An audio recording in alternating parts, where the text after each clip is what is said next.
Another Zelda game I'd love is Skyward Sword HD. The reason for this is because it's the last 3D Zelda game that needs to be remade. Well, that aged perfectly. Hello! Right, so, yesterday Nintendo broadcasted a full Nintendo Direct for the first time in 530 days. It's fair to say that expectations were the highest they've ever been for a Direct because it's been so long since there was one. So, what did they show? Well, here's my highlights. I won't be talking about absolutely everything, because we'd be here forever, plus there's obviously things I'm not too interested in myself, but I will cover things I like, and also things that I thought, yeah, I might probably be interested in that. To start the show like I thought Nintendo would, the next fight in the Super Smash Bros. Ultimate Fighters Pass Volume 2 was announced, which is Pyra and Mythra, the 2-in-1 fight from Xenoblade Chronicles 2. I've not played Xenoblade Chronicles 2 myself, so I'm not up to speed with the lore and story of Xenoblade. I was personally hoping for Crash Bandicoot because I love Crash Bandicoot and he's the one I've been hoping for this whole time. But hey, I'm happy for all you Xenoblade fans out there, since I know people wanted Xenoblade 2 representation in Smash. The new fighters will be releasing sometime in March this year. Right after the Smash announcement, Fall Guys for the Switch was announced. I think this game is perfect for the Switch, since it's one of those fun party games that works really well on Switch because of the nature of it. Personally, I played it when it was free on PS Plus back when it came out. I played a few rounds and was done with it, so I checked out pretty quick. It just was a bit repetitive, and although it was funny, but it was a little bit frustrating from time to time. It'll be launching this summer, which hopefully people will still like Fall Guys by then. I'm sure they will, but I feel like this was a little late because Fall Guys came out quite a while ago now. But hey, I'm not sure, but I hope it's fun. Next up, Mario Golf is back. This new one's going to be called Mario Golf Super Rush. It's been a long time since the last Mario Golf, and I really like the look of this game. It's going to utilise the Joy-Cons, which is going to be really fun because of how advanced the Joy-Cons are. I do love the look of the game, and also I love the look of the new Speed Golf mode, mostly because of Bowser's running animation, which was the funniest thing I saw in this Direct. I'm really looking forward to this. I might pick it up, but I'm not so hyped for Mario sports games, but this one does look quite fun. Mario Golf Super Rush comes out June 25th of this year. No More Heroes 3 gets a new trailer and a release date. Like Xenoblade, I've not touched this series at all. The game looks fun, but is it just me, or does the resolution look terrible or really blurry? I don't know. I don't want to hate on anything here, but that resolution does not look good, like, at all. I'm sorry. It looks really blurry, and I don't know. I'm kind of worried there. Nonetheless, No More Heroes 3 comes out on August 27th this year. Miitopia is coming to the Switch. This caught me by surprise because I saw this game released in the later life of the 3DS and I never touched it, and it really reminded me of Street Pass Quest, which I did love a lot because I used to take my 3DS out every now and then and do Street Pass. I might give this game a try, who knows. It does look like a bit of fun, but I don't think I'd pay full price for it personally. It's just not that kind of game. Miitopia is going to release on May 21st of 2021. Mario items are coming to Animal Crossing New Horizons. All I say is warp pipe. Look at it. You can warp from one part of your town to the other. That is really, really cool, and I am all for that.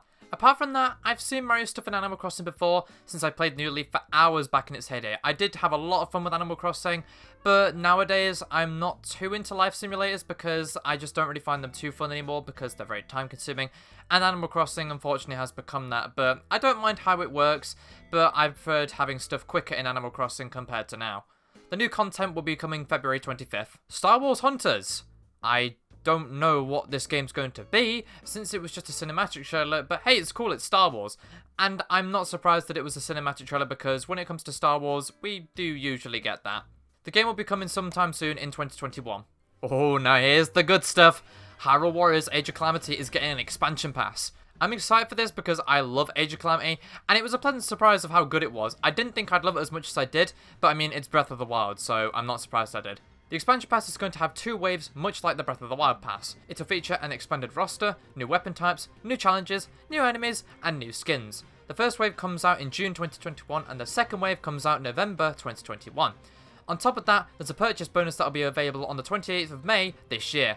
I'm really looking forward to it. I don't think I'm going to put my expectations as high as I did for the Breath of the Wild one because there's not going to be too much new story content, but I'm still very much looking forward to it. After a short showreel of more Switch games, Nintendo announced The Legend of Zelda Skyward Sword HD for the Switch. I got really giddy when I saw this. I'll show my reaction from my Twitch stream from yesterday, and you could just see how excited I was.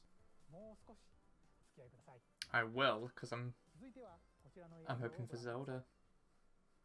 Please be Zelda. More Zelda, please.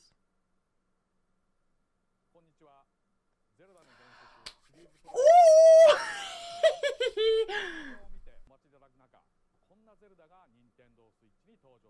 Oh, wait, what?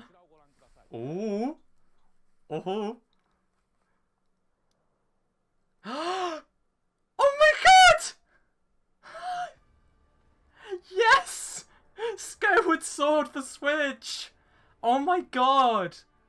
I was so happy to see this. The reason for this is because Skyward Sword was the last 3D Zelda game that needed an upgrade. I guess that Amazon leak back in August last year was true then. The game will feature better motion controls thanks to the Joy-Cons and will support normal button controls, which I'm so happy about. Instead of the motion controls, you can use the right joystick. I was hoping for more traditional controls, but I suppose that would mean remaking it from the ground up, so I'm fine with this. Skyward Sword will come out July 16th, 2021. On top of that, Nintendo's going to release some really nice Zelda-themed Joy-Cons, which I hope I can get my hands on.